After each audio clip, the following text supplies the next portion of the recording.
কেন? বাবা দুটো হলেও মা তো একটা, সম্পত্তি সমান ভাগ হবে। মা বড় বৌমা বাড়ি চলুন। দাঁড়াও বৌমা, আমার প্রথম স্বামীকে খুন করে তোর বাবা আমাকে ভয় দেখিয়ে বিয়ে করেছিল।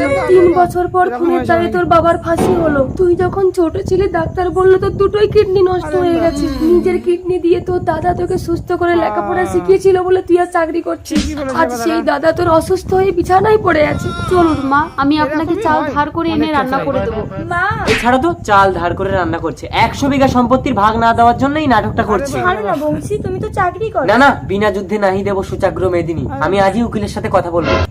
কি গো, কিছু জমি বিক্রি করে দিলে তো তোমার চিকিৎসাটা করা যায়। বাবার সম্পত্তিতে তোমরা কেউ হাত দেবে না।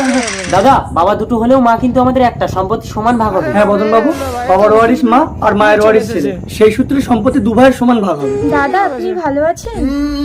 আমার ছোট ভাইয়ের স্ত্রী, বাবার সম্পত্তিটা নষ্ট হতে দিও না। এই কি দাদা, আপনার সমস্ত সম্পত্তির দলিল আমাকে দিচ্ছেন কেন? দেখি দেখি দলিলটা, উকিল সাহেব দেখুন তো।